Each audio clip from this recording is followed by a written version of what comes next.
For privacy reasons, names and places have been changed. This story is inspired by true events. On the morning of April 15, 2002, 31-year-old Grace Edwards shouldered her backpack and set out into Victoria's majestic Grampians National Park. The environmental lawyer from Melbourne was passionate about protecting Australia's ancient forests, carrying her camera to document the impact of logging on native ecosystems. She never returned from that solo expedition. Despite an extensive search operation involving park rangers, police helicopters, and dozens of volunteers, Grace vanished without a trace, leaving behind only an empty tent and scattered research equipment. For 16 long years, her family lived with agonizing uncertainty, while the pristine wilderness held its dark secret. Then, in 2018, a routine maintenance operation in a remote section of the park led to a discovery that would unravel not just one mystery, but expose a criminal enterprise threatening the very environment Grace had died trying to protect. This is the complete investigation into what happened to Grace Edwards. Before we continue, let us know where you're watching from, and if you enjoy this content, consider liking and subscribing to our channel. Now let's continue. On the morning of April 15, 2002, Grace Edwards shouldered her backpack and set out along the Grampians' rugged Eastern Trail, unaware she was walking into what would become one of Victoria's most perplexing mysteries. The 31-year-old environmental lawyer from Melbourne had always moved with purpose, and that morning was no different as she documented her journey through the ancient forests she'd sworn to protect.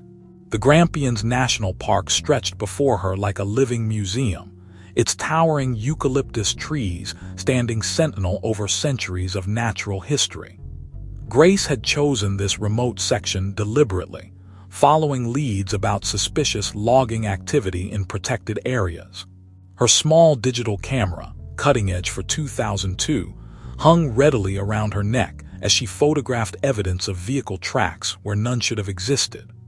Earlier that week, Grace had informed her colleagues at the Environmental Law Alliance that she would spend 5 days gathering evidence of potential illegal logging operations. Her final phone call to the office on that Monday morning was brief but optimistic. "The tracks are fresh," she had said, "and they lead deeper into the restricted zone. I'm going to follow them." That call would be the last time anyone heard Grace Edwards' voice. 3 days later, when Grace failed to check in at her designated time, Park Ranger James Mitchell made the initial discovery that would launch a 16-year mystery. Her campsite, found in a small clearing 2 kilometers from the restricted logging zone, appeared frozen in time.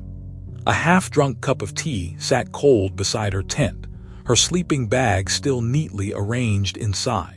Her research documents lay carefully organized in weatherproof folders, and her satellite phone remained charged but silent. Most puzzling to the search teams was the unused emergency beacon, still clipped to her backpack. Grace had been meticulous in her preparation, attending advanced bushwalking courses and carrying all recommended safety equipment. The beacon's pristine condition suggested whatever had happened had occurred too quickly for her to activate it. The initial search operation expanded rapidly. Detective Amanda Torres, then a newly promoted investigator with Victoria Police, arrived within hours of the first report.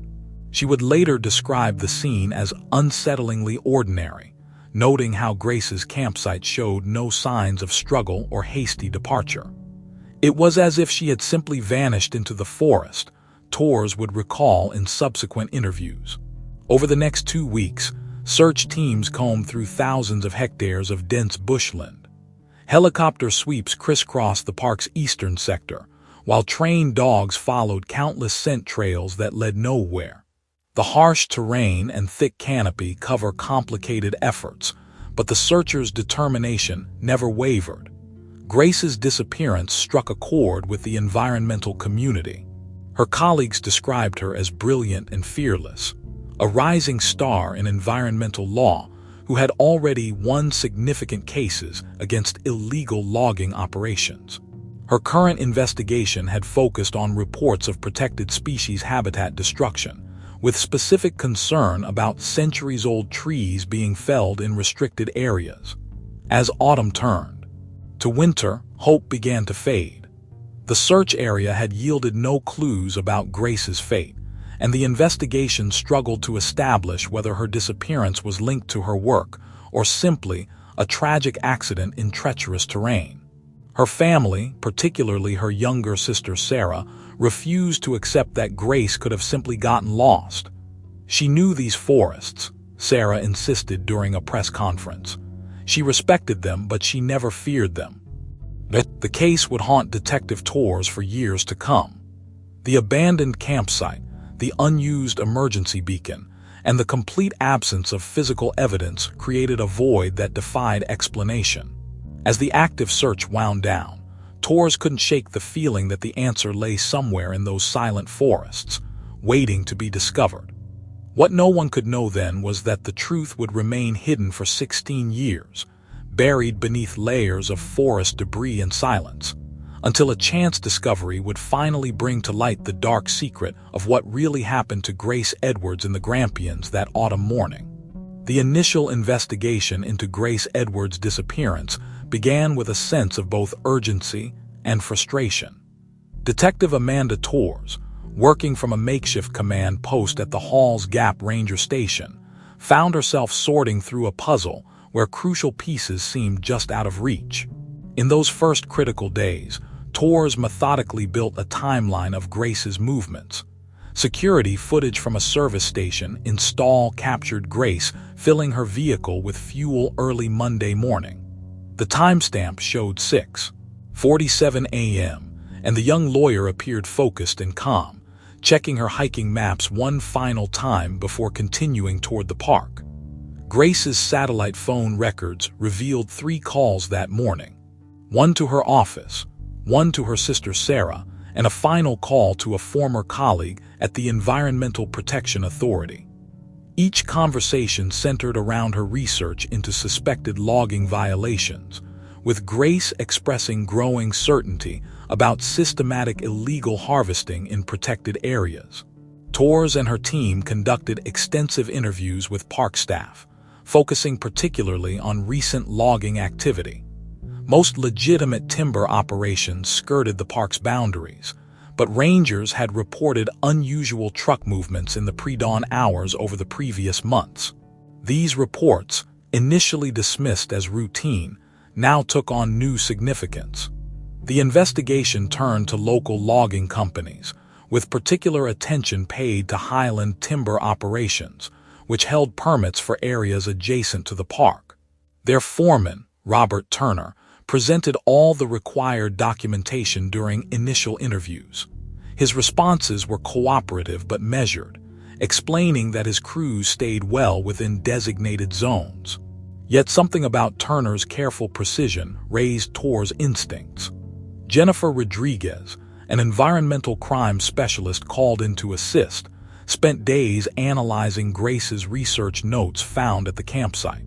The documents revealed a methodical investigation into timber harvesting patterns, with Grace tracking the removal of old-growth trees that should have been protected.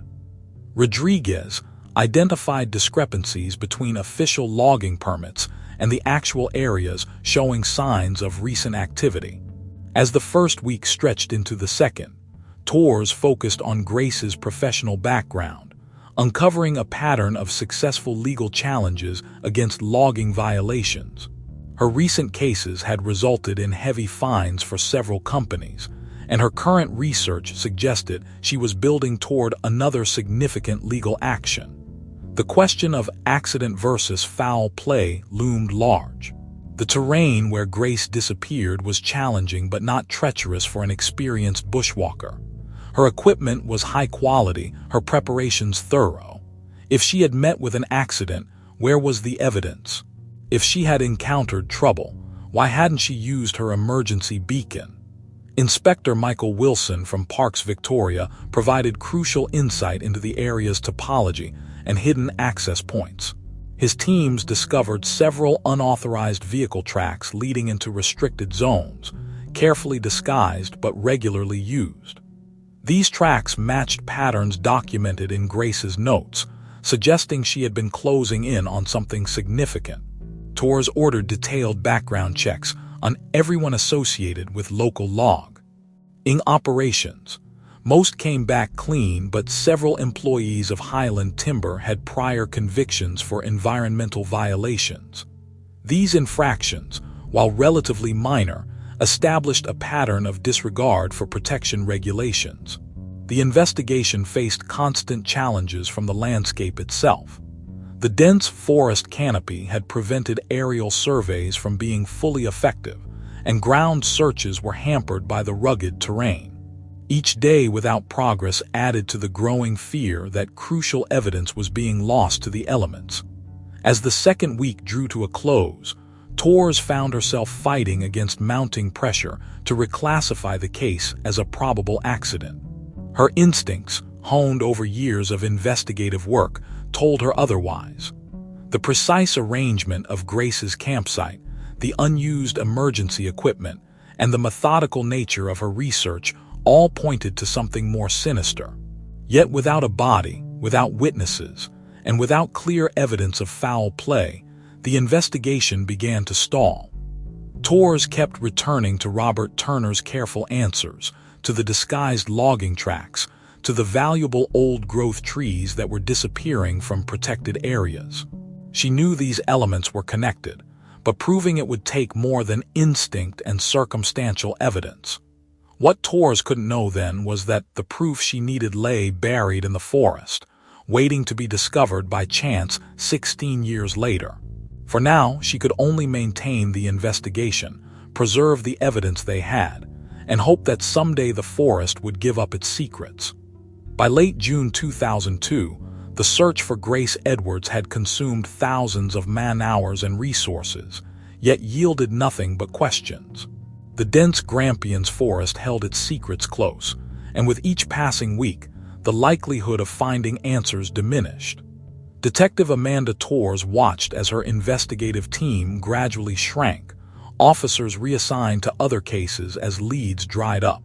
The command post at Hall's Gap, once bustling with activity, grew quiet. Maps marked with search grids and timelines still covered the walls, but they had become more like memorial pieces than active investigative tools.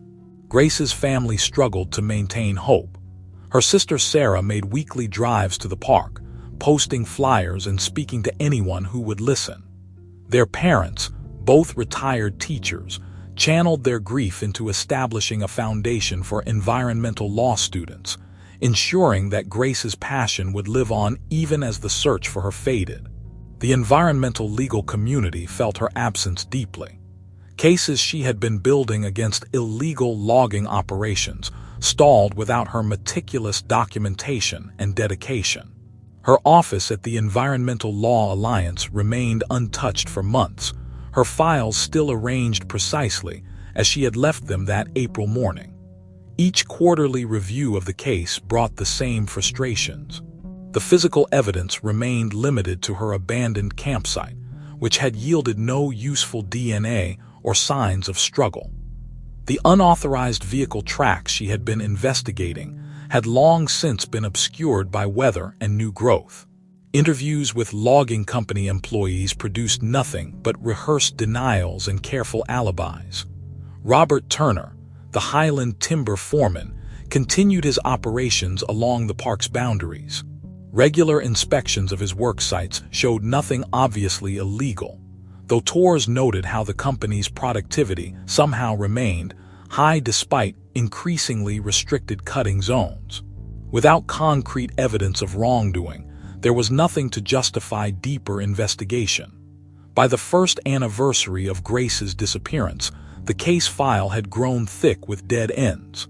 Every possible scenario had been examined: accident, animal attack, voluntary disappearance, foul play. None fully explained the peculiar circumstances of her vanishing. The unused emergency beacon remained particularly puzzling, a detail that prevented Tours from fully accepting the accident theory. The years began to pass. New cases demanded attention, though Torres kept Grace's file within reach, reviewing it during quiet moments. She maintained contact with Jennifer Rodriguez, the environmental crime specialist, who continued monitoring logging patterns in the region. Both women shared an unshaken belief that Grace's disappearance was connected to what she had discovered in those forests. Technology evolved, bringing new investigative tools. Torres arranged for periodic searches using advanced imaging equipment, hoping to detect anything the initial searches might have missed. Each attempt ended in disappointment. The forest had grown and changed, making it increasingly difficult to reconstruct the landscape as it had been in 2002. Grace's case joined the ranks of Australia's unsolved mysteries, occasionally featured in true crime documentaries and newspaper articles. Each new piece of coverage brought a fresh wave of tips, but none led anywhere substantial. The public's fascination with her disappearance endured, perhaps because it combined environmental activism with unsolved crime in a way that touched deep cultural nerves. Inspector Michael Wilson, now approaching retirement, kept Grace's case in mind during his park management duties. He trained new rangers to watch for signs of illegal logging activity, using her story as a sobering reminder of the potential dangers faced by environmental investigators. The park itself seemed to carry her memory, particularly in the eastern section where she was last known to be. As the 10th anniversary passed, even Sarah's weekly visits became monthly, then quarterly. The foundation in Grace's name had helped dozens of young environmental lawyers begin their careers, but the question of her fate remained unanswered. The flyers, once bright and urgent, faded on community notice boards throughout Victoria. Detective Torres, though promoted and handling other major cases, never fully let go. She had seen too many details that didn't add up, too many coincidences that seemed manufactured. She maintained her files, updated her notes, and waited. Sometimes, she reminded colleagues, the most important break in a case comes when you least expect it. In 2018, 16 years after Grace Edwards walked into the Grampians forest, Torres would be proven right. But for now, the case grew cold, and the forest kept its secret buried beneath years of silence and fallen leaves. In early March 2018, a routine maintenance operation in the Grampians National Park's eastern sector would finally break 16 years of silence. Park workers John Delaney and Marcus Chen were clearing storm debris when their equipment struck something solid beneath a thick layer of rotted timber and soil. What they uncovered would send shockwaves through Victoria's law enforcement and environmental communities. Partially preserved by the dense forest soil lay Grace Edwards' remains, still clad in the hiking clothes she had worn that April morning in 2002. Beside her, protected within a weatherproof case she had carried for her research materials, lay her digital camera. Detective Amanda Torres, now a senior investigator, arrived at the scene within hours of the discovery. The location was less than 3 kilometers from Grace's original campsite, in an area that had been searched extensively in 2002. Years of accumulated forest debris and strategically placed logging waste had effectively concealed the site from the initial search teams. The forensics team worked methodically, documenting every detail of the scene. Grace's remains showed signs of blunt force trauma, finally providing clear evidence that her death had been no accident. The careful concealment of her body beneath logging debris suggested intimate knowledge of forest operations. But it was the camera that would prove most crucial. Despite years of exposure to the elements, its weatherproof case had protected the memory card inside. Technical specialists worked carefully to extract its contents, revealing dozens of photographs taken on Grace's final day. The last images showed clear evidence of illegal logging operations. Protected old-growth trees being harvested, equipment operating deep within restricted zones, and most importantly, clear shots of the workers involved. Jennifer Rodriguez, still active in environmental crime investigation, analyzed the recovered images. She matched the logging equipment visible in Grace's photographs to machines registered to Highland Timber Operations. The time stamps on the final photos placed Grace at the illegal logging site just hours before her disappearance. The most damning image, taken apparently moments before Grace's death, showed Robert Turner himself directing operations in the restricted area. His face was clearly visible, his expression changing from surprise to anger as he noted Ed Grace photographing the scene. It was the last photo on the camera. Inspector Michael Wilson, though retired, returned to assist with the investigation. His knowledge of the park's topography helped investigators understand how the illegal operation had remained hidden for so long. The loggers had used natural features of the landscape to shield their activities from routine aerial surveys, and their cleanup practices had effectively erased evidence of their presence. The discovery sparked renewed media interest in the case. News helicopters circled the park as forensics teams expanded their search of the area. The site where Grace was found yielded additional evidence. Soil samples containing traces of equipment, oil matching the type used by Highland Timber, fragments of rope consistent with logging operations, and tire tracks preserved in the deeper soil layers. For detective tours, the discovery validated 16 years of suspicion. The careful placement of logging debris over Grace's body could only have been accomplished by someone with extensive experience in forest operations. The location, while remote, was accessible via the unauthorized tracks Grace had documented in her notes. The technical analysis of the camera's memory card continued to yield crucial information. Metadata from the images helped investigators construct a precise timeline of Grace's final hours. They could now trace her movements from her campsite to the illegal logging operation and understand why she had never had the chance to activate her emergency beacon. As autumn settled over the Grampians once again, the forest had finally given up its secret. Grace Edwards had died because she documented what she wasn't meant to see. Her final act of environmental advocacy captured in the very images that would eventually bring her killer to justice. The discovery would set in motion a chain of events that would not only solve her murder, but also expose one of the largest illegal logging operations in Victoria's history. With Grace Edwards' camera recovered, the investigation that had gone cold for 16 years surged back to life with renewed urgency. Detective Amanda Torres, her hair now streaked with gray but her determination unchanged, assembled a task force that combined veteran investigators with environmental crime specialists. Jennifer Rodriguez led the forensic analysis of the logging evidence captured in Grace's photographs.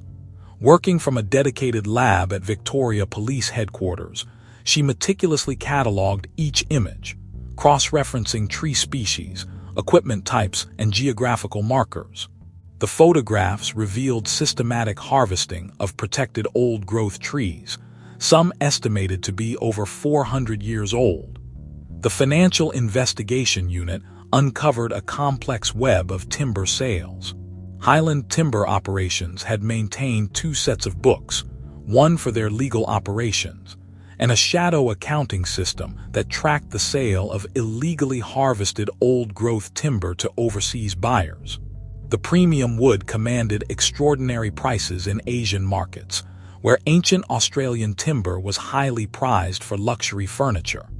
Torres focused her attention on Robert Turner's movements during the spring of 2002. His company records showed him working at a legitimate logging site 20 kilometers from where Grace disappeared. But witness statements from former employees began to crack his carefully constructed alibi. Several recalled his unexplained absences during that period, and his agitation when Grace's disappearance made local news. The investigation team mapped every unauthorized track through the eastern sector of the Grampians. These rough roads, carefully disguised but regularly maintained, created a hidden network that had allowed logging trucks to move through the park undetected. The routes corresponded perfectly with the vehicle tracks Grace had documented in her final research notes. Rodriguez's analysis revealed the true scope of the environmental crime. Using core samples from tree stumps and satellite imagery from the past 2 decades, she estimated that Highland Timber had illegally harvested over 3,000 protected trees. The operation had caused irreversible damage to several endangered species habitats and disrupted ancient forest ecosystems. Turner's personal finances told their own story. Despite a modest salary as a logging foreman, he had accumulated significant wealth through a series of offshore accounts. The transactions aligned with the timber sales to Asian buyers, creating a direct link between the illegal logging operation and Turner's unexplained income. Former Highland Timber employees, protected by whistleblower provisions, began coming forward. They described Turner's increasing paranoia in the weeks following Grace's disappearance, his insistence on burning certain company records, and his sudden decision to relocate logging operations away from the eastern sector of the park. The investigation revealed how Turner had exploited his intimate knowledge of the park's terrain and logging regulations. He had used legitimate contracts as cover for illegal harvesting, timing the unauthorized cuts to coincide with scheduled operations nearby. The strategy had fooled inspectors for years, as the total timber volumes reported remained within permitted limits. Torres conducted a series of strategic interviews with Turner's associates, gradually closing the net around him. Each conversation revealed new details about the operation's scope and Turner's controlling role. His careful facade began to show cracks as the evidence mounted, particularly when confronted with Grace's recovered photographs.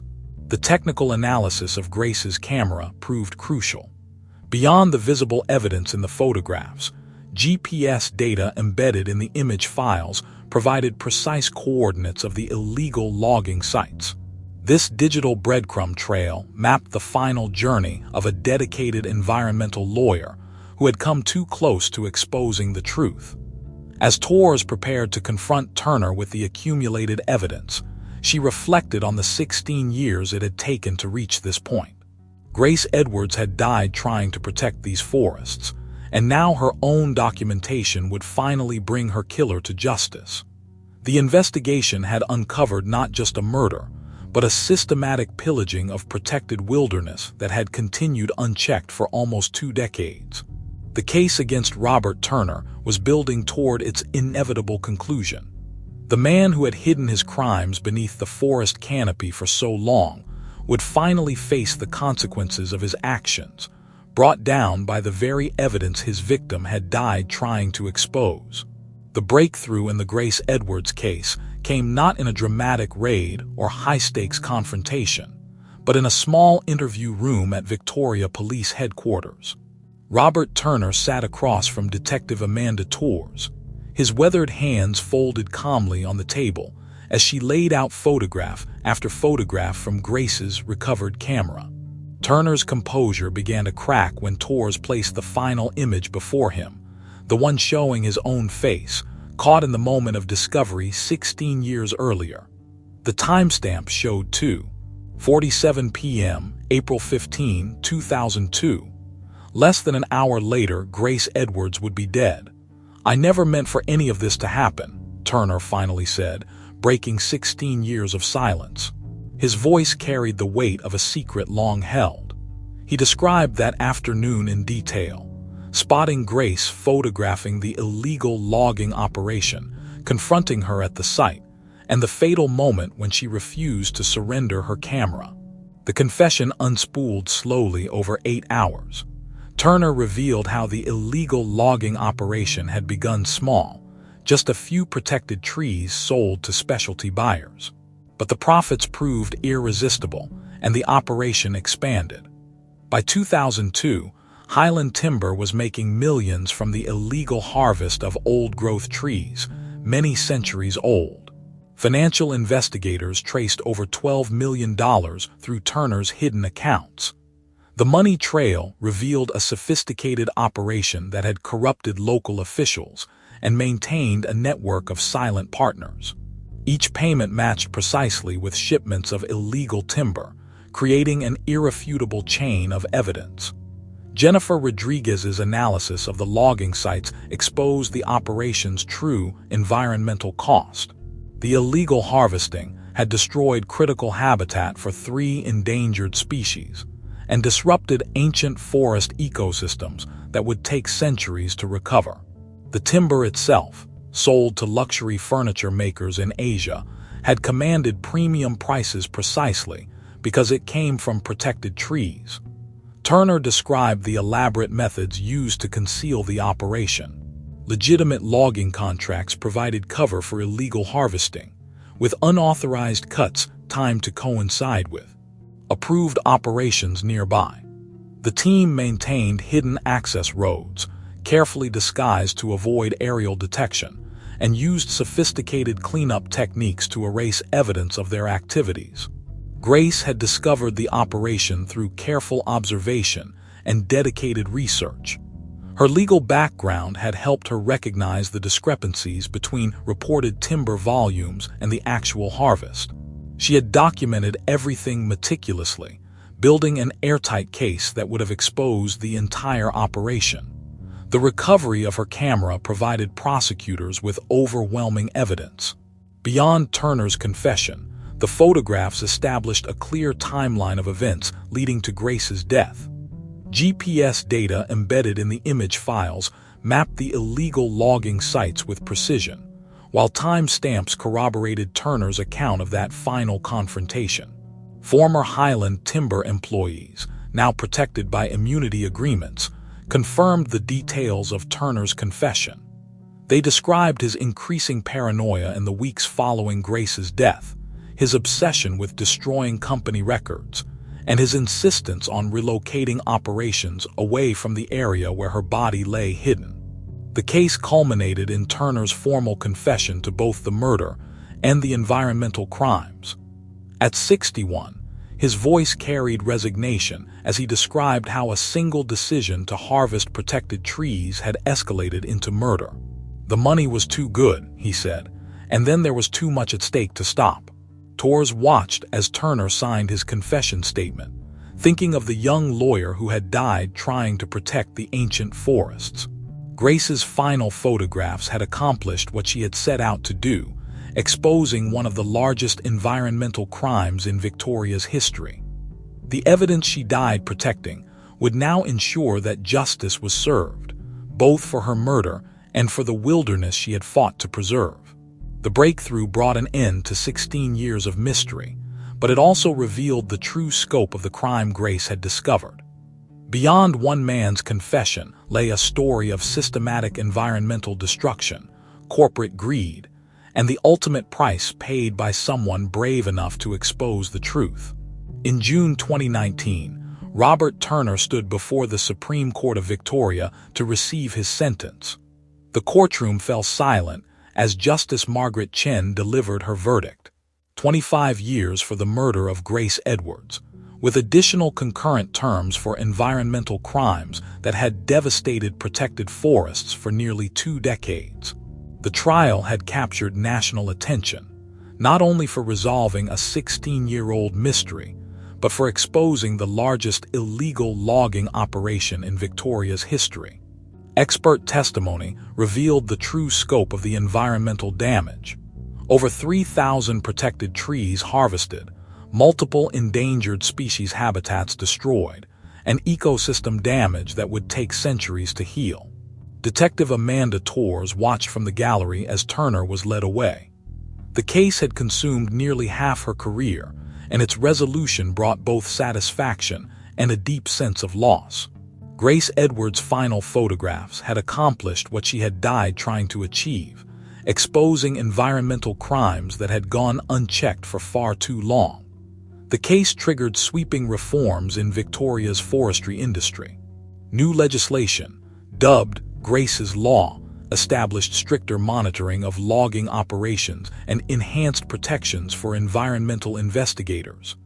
Satellite monitoring systems were implemented across national parks, while independent auditors gained unprecedented access to timber company records. Highland timber operations collapsed under the weight of the investigation. Forensic accountants uncovered over $12 million in illegal timber sales, leading to additional prosecutions of company executives and corrupt officials who had facilitated the scheme. The money was seized and directed into environmental restoration projects. Grace's family established the Grace Edwards Memorial Foundation, dedicated to supporting environmental law and conservation efforts. The foundation funded new technologies for forest monitoring and provided legal assistance to environmental whistleblowers. Sarah Edwards, who had never stopped searching for her sister, now led the organization's outreach programs.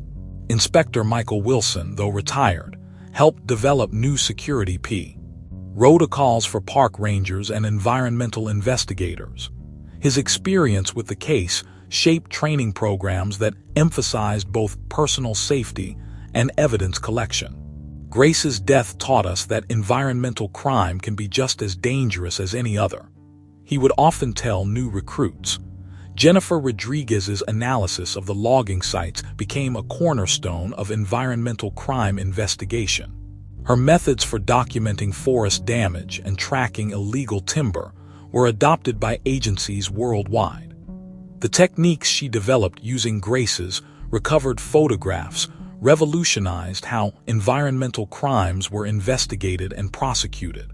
The ancient forests of the Grampians began a slow process of recovery. Parks Victoria established a protected zone in the eastern sector where Grace's body had been found. Native species gradually returned to the areas devastated by illegal logging, though experts estimated it would take generations for the ecosystem to fully heal. Grace's final resting place was marked by a simple plaque in a clearing near where she made her last stand.